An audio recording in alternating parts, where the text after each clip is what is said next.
how would you measure that even if Exactly. it was the case? It's a very good question, right? Now, what we have to ask is all those people, for example, who have come into Islam, who've accepted Islam, so they may have drunk, they may have, had relationships before marriage, they may have gambled, they may have done of many things. Now, I've got a brother who comes here regularly, but he's not here today. His name is Hamza. He's an English guy, Welsh guy, who accepted Islam.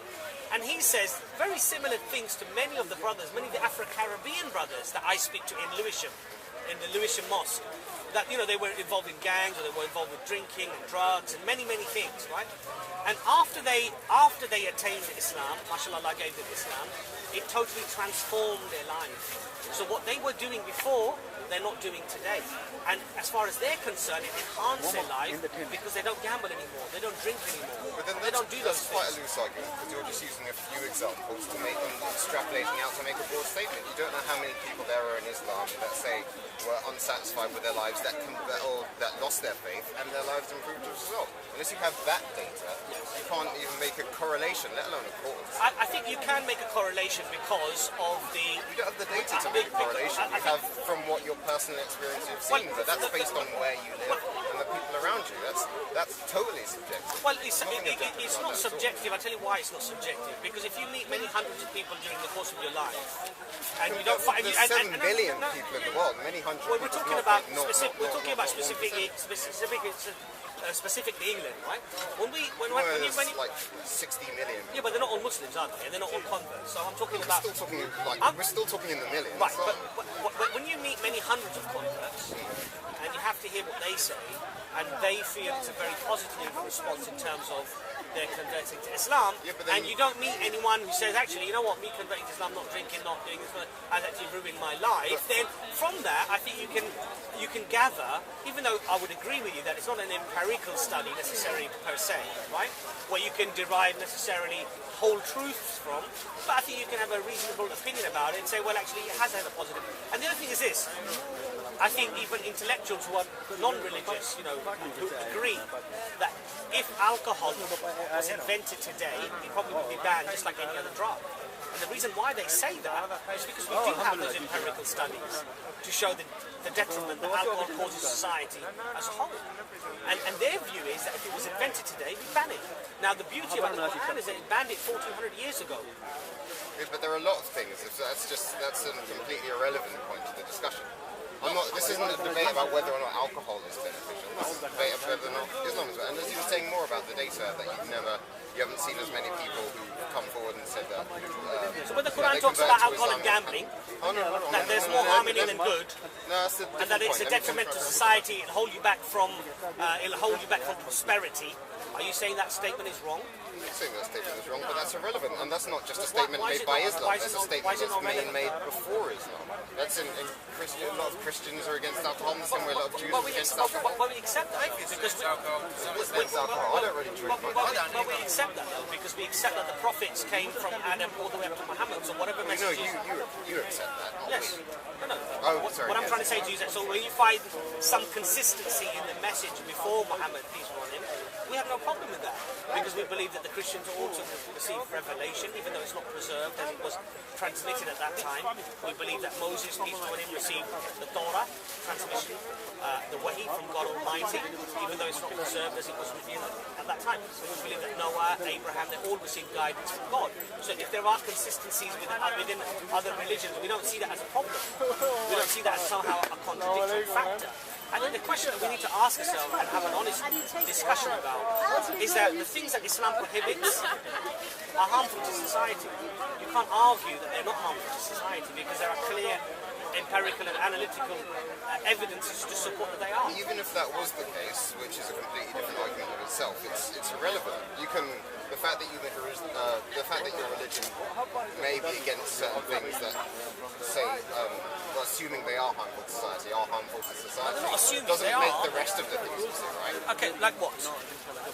Well, I don't know like what, but you're saying it's almost like you're saying the fact that you're against but then do you have everything you say is right. But do you have something that you feel that I'm wrong about?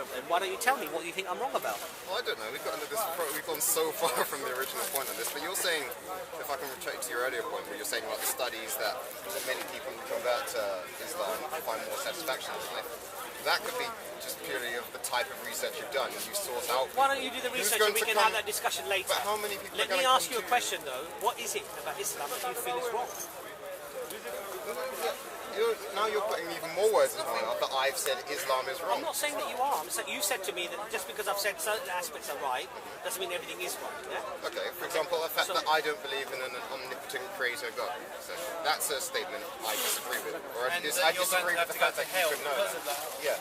Or if you don't follow the principles of the religion, that you will be punished by some higher divine justice Islam doesn't actually above work the justice of society. Islam doesn't actually work. What Islam says is that every person will be judged upon the message they receive.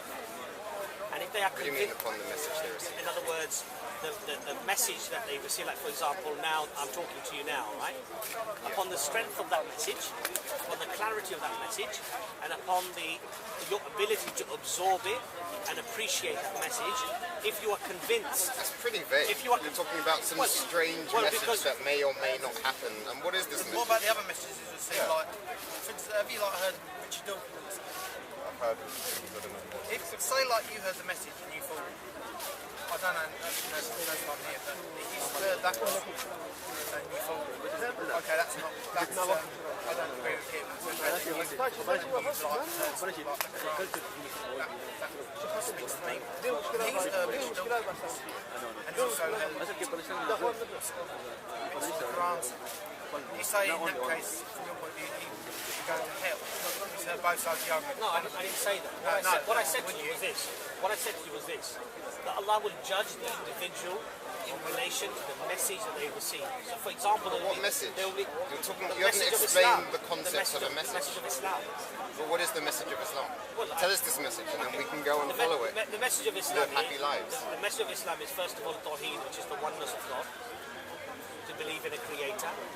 And I've already explained to you that there are logical... How do we know that's the case? Well, I've already explained that to you that there are logical steps that you can take. Well, no, you've explained assumptions. You've assumed that there's one God because you've assumed it wouldn't work if there were more than one. What you said earlier was that if there were more than one gods and they're all disagreeing, the world wouldn't be in harmony as it is now. Yes. When the world isn't in harmony at all. In fact, in that regard, it would make a lot more sense for there to be multiple gods. In fact, maybe the ancient Greeks got it a lot more right than we're getting it now. In the sense that there is so much conflict in the world between different factions of people. We're not talking about factions of people. We're talking about science. We're talking about the universe. It's not in chaos. That it functions. No, because even Einstein said that the universe is not in chaos. It's not random. It's not just thrown. There is an order. Everything is orbiting. Everything functions precisely. Has laws that it abides by.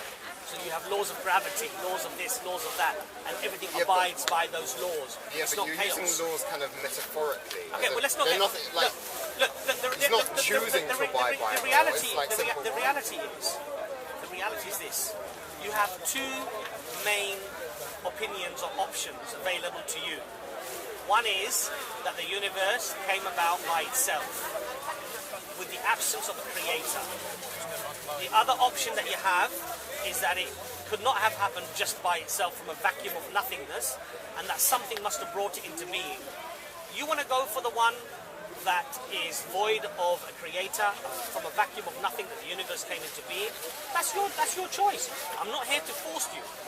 You're asking me my opinion, that's my opinion. You have your opinion, you have your opinion. At the end of the day, you go with what is rationally and reasonably and logically more acceptable to you. I'm not here to force anyone. Now, if you wish to then say that now that the universe has come into being, the things like the law of gravity, the cosmological constant, the neutrons and protons and the strong forces, the nuclear forces that are so precise to even enable simple chemical reactions to take place, that all of these all happened randomly, accidentally, and self-perpetuated by themselves, then that's your right to believe that, if you want to believe that. But it is a belief, because it's not analytical, it's not empirical. Exactly, but everything is a belief. That gets exactly. what Barafem was saying earlier. Exactly. You have no more. Exactly. No. I think about more or less. You see, there's a probability attached to the random measure of the laws of physics that we have. So mathematically, you can say 1 part in 100 million, billion, if you get it wrong by one little tick, no universe, right? you have the cosmological constant. You get that wrong. Hold on a second. Hold on a second. You get that wrong by one part in, like, again, 100 million, billion, no universe, right?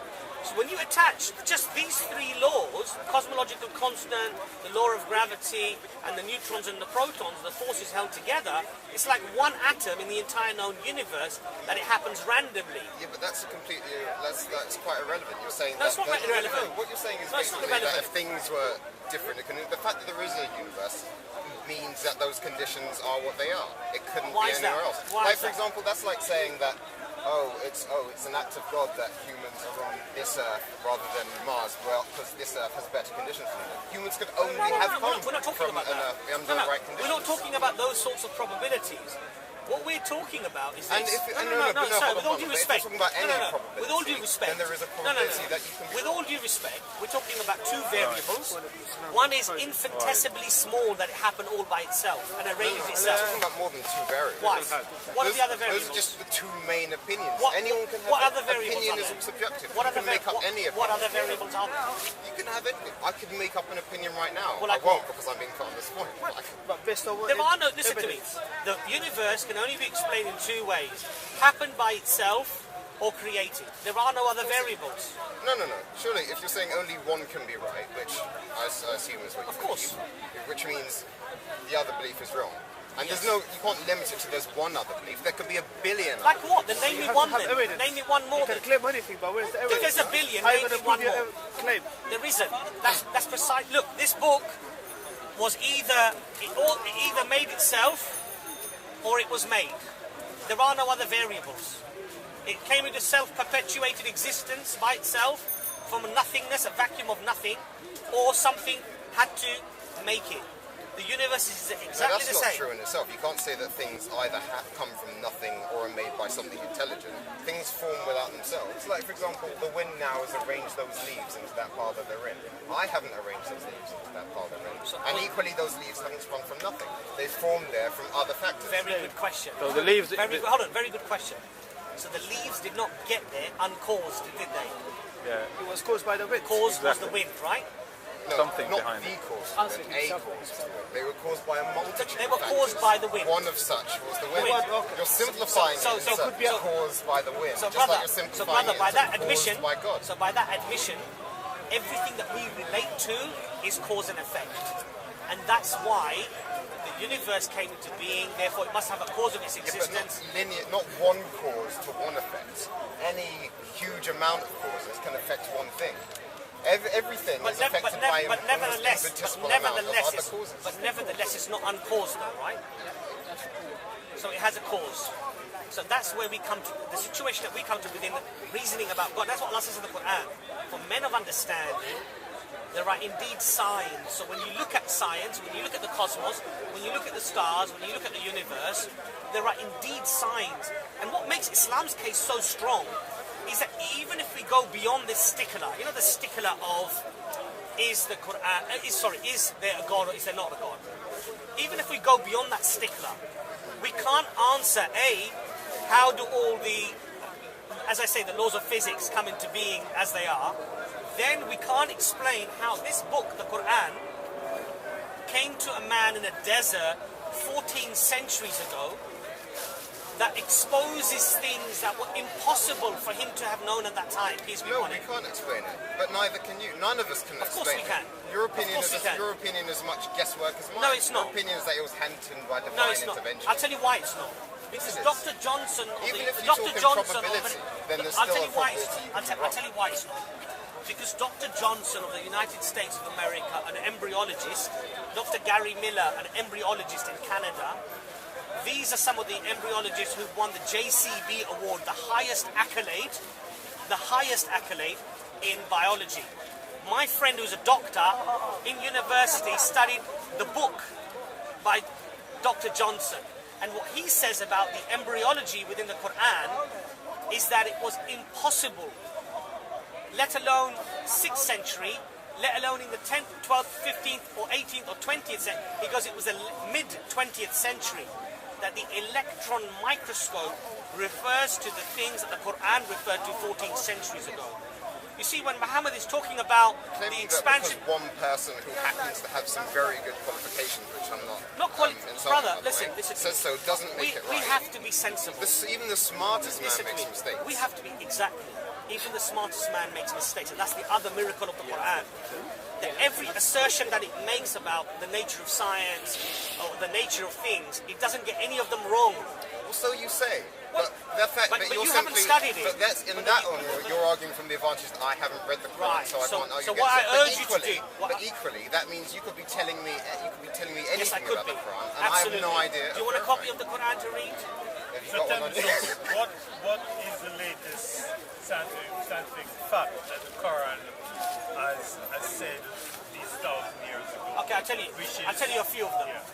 Number one, Lawrence Krauss, one of the most famous, current famous physicist, he's a mathematician and a physicist.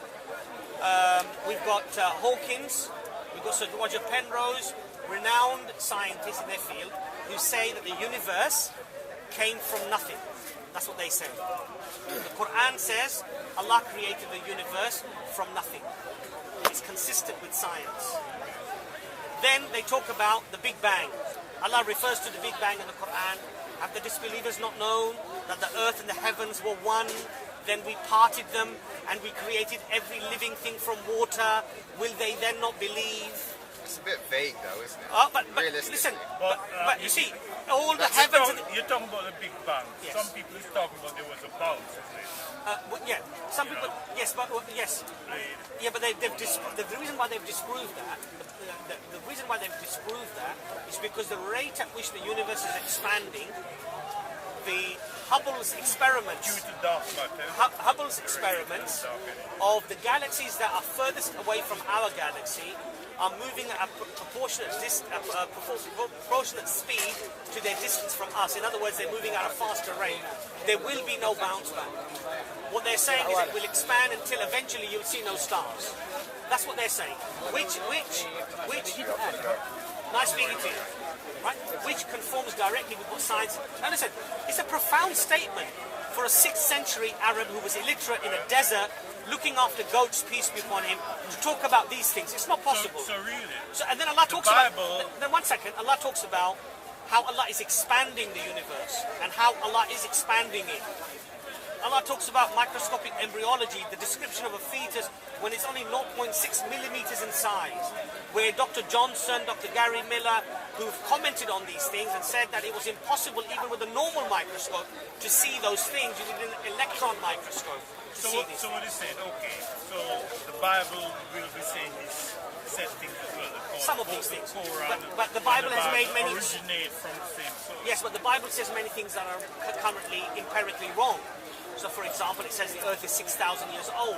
We know scientifically that's not true. The Quran doesn't say the Earth is 6,000 years old. The Bible, the churches were fighting with those people who were talking about the Earth being round. They were saying it was flat. It was blasphemy if you said it was round. They would put you to the stake. The Quran refers to the Earth, the shape like a daha, which is an ostrich egg. It's compared to an ostrich egg. Now, these things Muhammad could not have known, peace be upon him, 14 centuries ago. So when Allah talks about these things of a scientific nature, when Allah talks about things of a prophecy, the nature of prophecy, talking about things that will happen, that come to pass, I'll give you one example. At the time of the Prophet Muhammad ﷺ, there was a person at that time who never accepted Islam, a great enemy of Islam, Abu Lahab. And Allah said in the Quran that he won't accept Islam. He will die in disbelief. Not only that, but Allah has ordained hellfire for him because of the bad acts that he's done.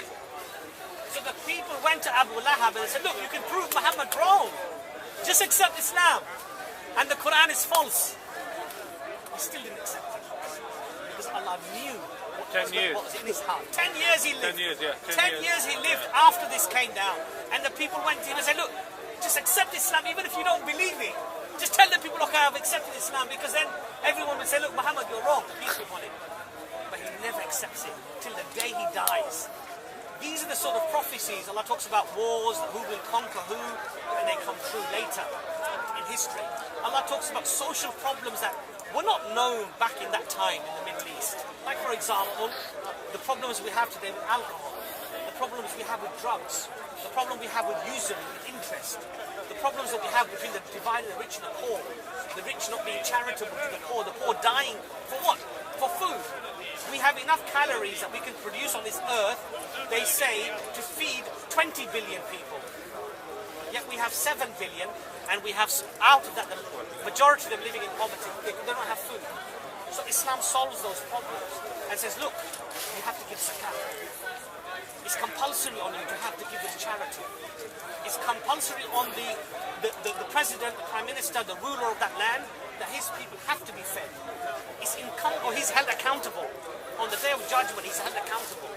These are laws put down by Allah. And when we look at the history of Islam, and when Islam came into being, and how the Muslims, even though they spread to many Christian lands, and many non-Muslim lands, non-religious lands, how they treated the Jews, how they treated the Christians, it's an amazing part of history that is often ignored. I'm not saying... What's happening now? Because some Muslims treated Christians... Brother, what you have to realize is this. Syria, they're killing... What you have to realize is this.